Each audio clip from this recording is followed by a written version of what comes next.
It's your friendly neighborhood nerd, Josh. If you see the setup looks a little bit different than usual, I'm in the process of remodeling my little office space right now. I'm kind of repainting and getting some stuff ready in there, so it'll look a little weird. This is not a permanent fix, not even close. I had to get some more decor for the background. That's why you'll see a weird picture of Kylo Ren and then Star Wars stuff sitting in front of a horror movie poster. That's why everything's kind of off balance today. But I figure I would jump on. I'm actually recording this on New Year's Eve because what else are you gonna do? But I jumped on to record this because I just wanted to kind of talk about my top five favorite comic book movies. Because right now it's golden age for comic books with some winners, some losers, and I'm definitely not talking about What If Season 3 when I say that there's winners going on right now. But for that, I just wanted to hop on and talk about my top five. So starting at number five, we're actually going to have Blade with Wesley Snipes. That's going to come in right at number five. I don't think anyone's going to be mad that it's not higher, but it made the top five. So we made it, okay? But for Blade, especially just kind of the tone of the movie itself, because it was a little bit darker, which is how most movies were in the 90s and early 2000s for comic books.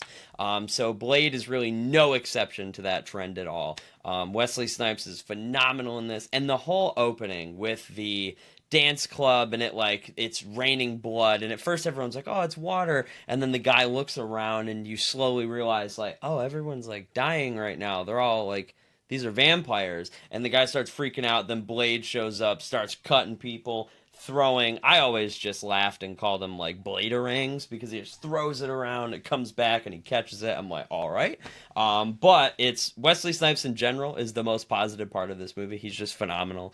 And the action sequences are top notch. These action sequences are actually really freaking good. Especially thinking about some other movies that came out. This was primo. The choreographer for these fight scenes was living at large back then because this was phenomenal. And then, of course, I have to mention my favorite line from the movie, which also just happened to pop up in Deadpool and Wolverine, was actually the line of, let me get serious. Let me do this. I gotta do this quote seriously. I have to do it justice right. He puts on his sunglasses and he says, some motherfuckers just always trying to ice skate uphill. I know, top grade A acting right there. That's why I'm famous. But moving on, I don't want to take too long on these because it's just a little fun video. But moving on to my number four, which is actually Scott Pilgrim, which I never thought when you found out about it and you heard like the cast, they're like, yeah, Michael Cera, and everyone's like,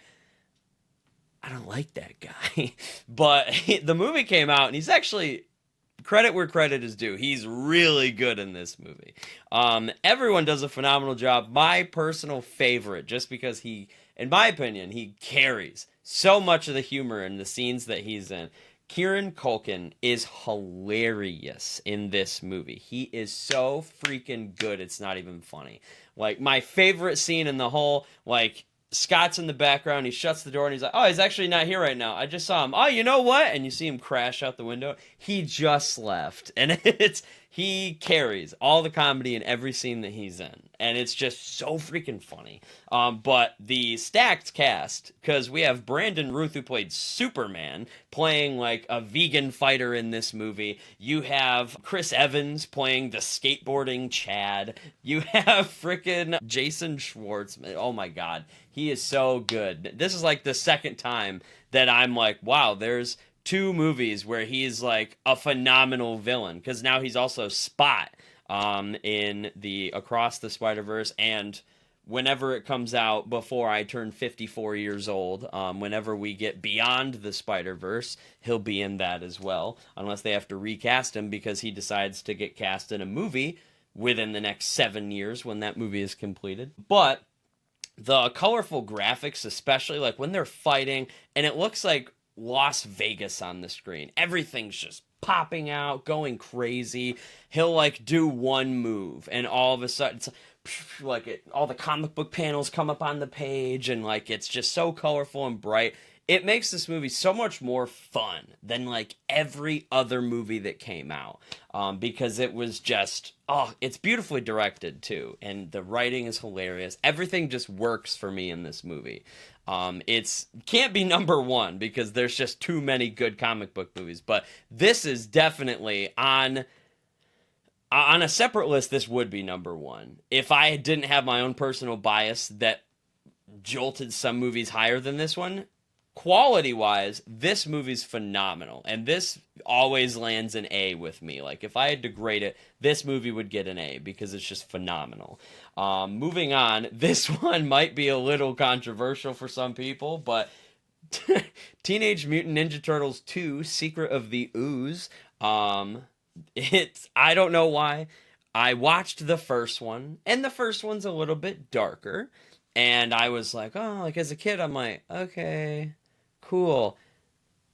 They must have gotten this movie into my life in the right place at the right time when my family got me to watch it. And it was, I just fell in love with this movie, especially because it's kind of like not same quality because there was like a decade or more difference between these movies, but it's the same humor level, colorful, and it's like it feels like the 90s version of Scott Pilgrim because this movie is literally just like as comic book as you can get. Movie starts out with the main character Kino getting into some like mall fight, but he's joking the whole time, and and then turtles come up out of nowhere and they do the whole like jump kick, and you're like, what is happening right now? It's such a fun movie, and it's colorful. They get Toka and Razor. Shredder comes out in this glitter purple outfit with his suit that's made from like the trash at the landfill that he got pulled out of.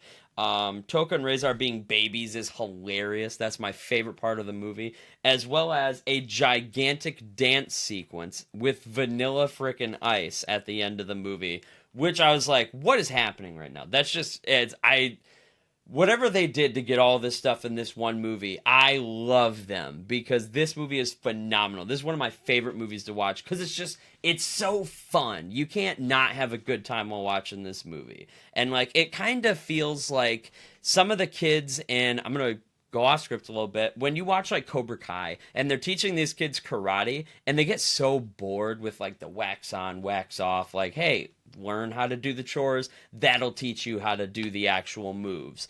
And Kino gave off that vibe to me because Splinter's trying to teach him the ways, and Kino's like, this is so boring, I should be out helping them fight. And I'm like, yeah, like they need as many people as they can get out there. And it's like Splinter's like, no, you have to be patient, and Kino's like, I hate being patient. As a kid, I'm like, who wants to be patient? Let the kid go fight the giant snapping turtle and the wolf cub. Like, come on, let it happen. So that's how I know this movie's just so fun. Especially, I have a Funko Pop of this character because he's my favorite version, the Super Shredder. He stands up, and I think it was like Kevin Nash. He stands up, and he's as big as the frickin' pillars around him, and he's just breaking them down and like ripping the deck, and you're like, whoa, like this is literally the Super Shredder. It's so fun. It's so cool. But also, it goes into the Turtles' history. We get to learn about the company. We get to learn about the ooze itself once they find the broken can and they piece it together. And oh, that's the canister that had the ooze. And it's just, come on, it's a classic. Like, oh, this is where we come from. And Splinter gives them the whole history of how they fell into the ooze, and that's where they get their like. That's where they get pretty much their personalities and their fighting skills and bodies, being gigantic turtles. But it's just one of my favorites. That's why it's number 3 for me. I feel bad putting it above Scott Pilgrim because these are two very different quality of movies, because one of them was made like, okay, we have all the technology we need to make this movie. And the other one was, okay, we're going to create some technology so that we can make this movie, which is impressive in its own right. And that's personally, there's just a nostalgia to this movie that I freaking adore. So that's why I put it higher. But I still love every other movie on the list. These next two really are, they're amazing films, but it's also just because of my own bias. So please don't hate me. But at number 2 on the list, I have Spider-Man. Not Spider-Man 2. I have Spider-Man 2002. I love Spider-Man 2. I love Doc Ock. Don't get me wrong. But I remember my grandparents still hate whenever I talk about this character. So I went and saw Spider-Man and No Way Home. When I went and saw that in 2021, I came home and like I went to visit my grandparents because I was in college at the time. So I went home and I went to visit them for the holidays. And they're like, "Oh, like if you have watched anything lately?" Like they know I'm a big movie person. So I go home and I'm like, "Yeah, I actually just went and watched some Spider-Man movie." And my grandma's like, "Oh, who's in it?" And I'm like, "Well, like one of the main villains was the Green Goblin." And she went, "Oh my God, heard about him enough." And I'm like, "Whoa, like hold on a minute, what?"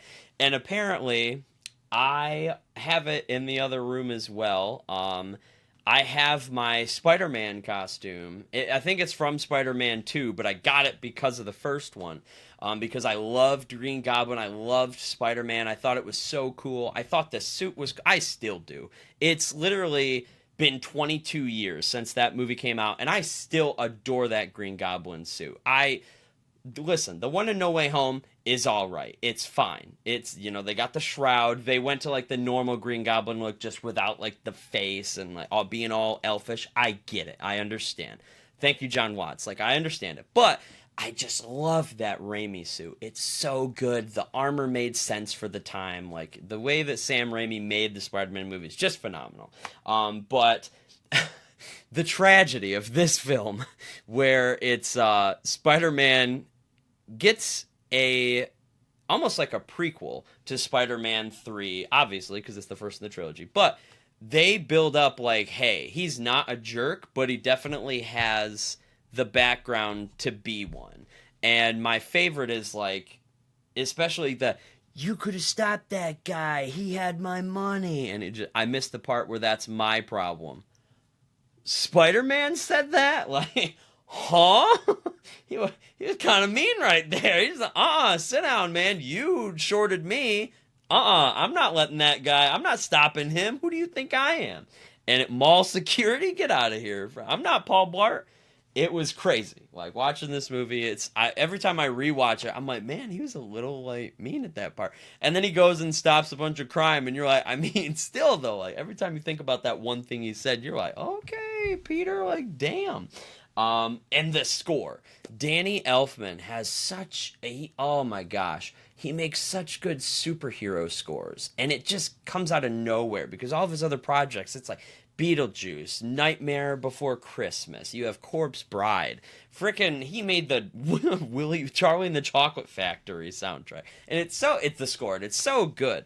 But this one and the main Batman 1989 score are just so good, and he did the theme for this one, and we all remember it with like the drums coming in, and it would be the backdrop of the spider webs. Oh, I miss amazing superhero intros in movies. It's an art form that has been lost on us. And I wish sometimes that we could go back and just not have them be as long. I'd say one that's comparable to it is like the Suicide Squad. I think that's the closest we've gotten to it ever since. But that's my opinion. Please don't rip me apart for it. But speaking of the Batman 1989 score, that's actually my number one on the list. This movie, Batman is one of my favorite characters of all time. One of my favorite heroes of all time. I don't have a Batman tattoo yet, but I have the Joker tattoo on my arm. I freaking adore Batman with all my heart. And this movie, this is the first Batman movie I ever saw as a kid. So I got to see Michael Keaton. He had those big ears, and you'd see him in the plane. He'd be out fighting someone. He just, neck never moves. He just has to move his whole body if he wants to look over at something. And nowadays, like, people laugh at it. They're like, haha, I couldn't move his neck. But also, like, at the time, who cared? Like, even when I was a kid, I'm watching it. I didn't notice all that crap. I was just like, this Batman does kind of look like he could mess you up. And they show him fighting, and yes, some of these movies, they're starting to get a little dated because now the CGI and like the practical effects have been able to get better because we've learned lessons from all these other movies. But this movie is still, I love it. Even the Joker makeup still holds up. I love that makeup. The design and the idea to make it like, instead of just him being crazy and smiling, the original idea of that like permanent smile, kind of like that the movie where it's like the man who laughed, and like it has the giant smile carved in with it. It's phenomenal. The makeup is so good. Prince does the soundtrack, which gets a little interesting sometimes. I'll never not feel weirded out whenever I'm listening to Bat Dance in the soundtrack, and you just hear Vicky Vale. I love purple. I'm like, turn it off. Immediately turn that soundtrack off. I'm not. Nope, we're done. Move on. Next soundtrack. Sorry. Nope, not listen to that anymore. The Suit is so good. I'm one of the few people that I have an unrequited love with the Batman Returns. I love that movie, and I love the suit in that movie more. Because it has the armored abs instead of like the sculpted abs. But it kind of gave me the idea that Joel Schumacher says when they interviewed him later when he was doing Batman movies. He said he always wanted the Batman suit to look like those Greek sculptures or like those Roman sculptures of like all of these military men or like all these people of those times where it's like they had the sculpted abs and they had like he wanted the bat suit to look like that. And I think that in this first movie it looks way better than the George Clooney suit because they didn't carve nipples into that one. But I love the suit in this. The score is phenomenal. We already talked about Danny Elfman, which honestly I think the score might be one of the biggest reasons that some of these movies are still as popular as they are. Because we all know a score can make or break a movie. And these scores are so iconic that it is impossible to see Tobey Maguire as Spider-Man and not think of that theme. And same thing with Batman. I could not think of Michael Keaton Batman without also thinking like it's the thing. The march of Batman that happens in that movie is phenomenal. But that's me very quickly running through my top 5 comic book movies. Don't hate me. I do have some honorable mentions that are very high up. They almost made this list. I'm not going to lie, I'm someone who's big on nostalgia. I just love some of these movies because I was fond of them as a kid. Now, remember, I legitimately only like 2 of these movies came out when I was alive. So don't rip me apart for like you just like it because it came out when you were. I'm 24, so only like Scott Pilgrim and Spider-Man were out when I was alive, and even Spider-Man I was 2 when it came out. Probably not even that because my birthday's in June. I was probably like 1 years old and I was waiting to turn 2 that year. But like TMNT, that was earlier on. That was like a decade before I was born. Same thing. Batman was 1989, so that was 11 years before I was born. For Blade as well, that was the 90s. So that one is a little bit closer, but that's only like a couple years before I was born. I think like within 4 to 6 years of me being born, that movie came out. But my honorable mentions, a lot of them are more regular kind of modern day comic book movies, so no one rips my head off. But The Suicide Squad by James Gunn, phenomenal. I never thought that I could care about Polka Dot Man so much. I've read a bunch of Batman comics. We know who Polka Dot Man is, but like, did you ever think that you would actually care if Polka Dot Man dies? And then I did care about that. Ignore my cat, May. But I'm like, I actually care that this man died.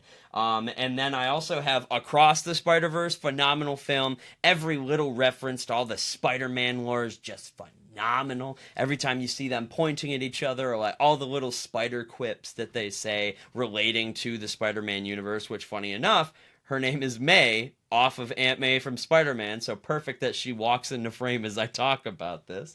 But I also put up Superman 2 with Christopher Reeve, which on another video I said Christopher Reeves, and somebody very quickly pointed out to me that I fell into the Mandela effect, that it was Christopher Reeves and not just Christopher Reeve. And I'm like, I'm dumb. But Superman 2, I always liked it a little bit more than number 1, because the first one, yes, it's all Lex Luthor is the main villain, but the second one is really where I think it kind of stepped into its own, and it had General Zod and his two minions in there, and they're awesome. I love watching them fight in the movie.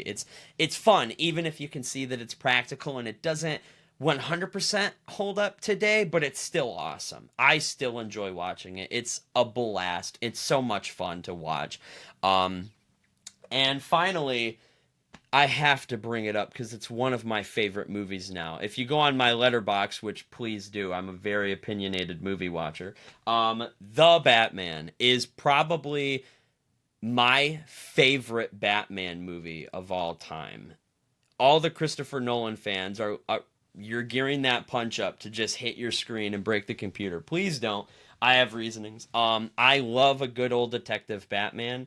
And this movie, we got the detective because in like the Christopher Nolan movies, don't get me wrong, they had aspects of the detective Batman in there, but it wasn't 100% solidified in that movie. Like this is a detective Batman. It's more of like this is the Batman who's going to intimidate and fight you, which don't get me wrong, the Batman does as well. But one of my favorite scenes in that movie is after the Riddler eliminates the mayor, the Batman comes into the crime scene and he's looking around and he'll see these little clues on the ground that like everybody missed. So he looks over and he sees a splatter of blood on the ground, and then you see kind of the photographer on scene, they notice it after Batman does, and they're like, "Oh, I should get a picture of that. Like, I didn't even notice that." So and then you see them like snap a picture of it, and then they're talking about the thumb. Oh, they killed him and cut it off. What is it, a trophy? And Batman points out like, it looks like it was cut off after he was like while he was still alive, and you're like, "Oh, okay, like cool." Don't laugh at my terrible Batman impression, okay? But it's so cool to watch him be a detective and notice these little clues that no one else picked up on, and they've been there for like 20 minutes. The cops being against Batman, it's something that was touched on in the Christopher Nolan one, but it wasn't really fully elaborated on. Like, yes, we had the roof, we had this chase scene and stuff like that, but we never really got to feel the hatred that some of these cops have for Batman. It was always like, we got to get that guy because somebody wants us to. But in this movie, like all of the cops, you can just sense that they freaking hate Batman. And like even at the beginning of the movie, one of the cops, he hates Batman, and then Batman shows up at the end, and he's like totally, he's not like, I wouldn't say he's not friends, but he's chill with Batman. He's like, hey, you're not supposed to be in here. And he goes like, look at this, we need to notice that. And it's like, okay, he's down, like he'll help Batman whatever he needs. But it's kind of cool to watch the movie where Batman's getting in trouble with them, and then near the end of the movie they kind of accept like we need help from this guy, which is what we all know. Gotham City is terrible and corrupt. So as we saw in The Penguin, still want to watch Batman brutalize the hell out of that Penguin, by the way. Looking at you, Colin Farrell. We're coming for that ass. But it's just such a good movie. I love the suit in it. I didn't think I would. When the pictures came out, it just didn't work for me at the time. I was not a fan of the suit. I was like, this isn't a Batman suit. Like, come on. Especially after we had all played, the Arkham games, and we had seen I saw Ben Affleck Batman's bat suit, which is personally ranks as my favorite Batman suit of all time. I think that is the closest to comic book accurate we've gotten for a Batman suit. But once you watch the movie and you get the context of why the suit is the way it is, it makes so much sense, and I love it so much. It's one of my favorite freaking suits to look at now. But I can't wait to see it again. I know the new Batman Part 2 got delayed by a year. I'm willing to wait. If Matt Reeves wants to take his time writing this script to make sure it's as good as the first one, hello May, to make sure it's good as the first one, I'm okay with that. I have no problem with that at all. And I'm more than willing to give him the time it deserves. I love when DC, because we already saw what happens when Warner Brothers chimes in and tries to make directors do certain things with their DC projects. I'm a fan of, they're like, you know what? James Gunn says he's going to greenlight a script once he gets it, and that's when you'll officially know that a movie's being made.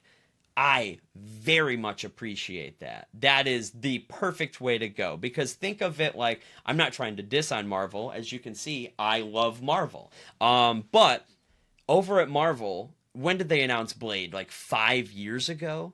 They announced the Inhumans, which never happened. The only Inhuman we've seen on screen is Black Bolt, and that was when he was getting murdered by the Scarlet Witch. And there's so many projects that they'll announce it before knowing what they're going to do with it.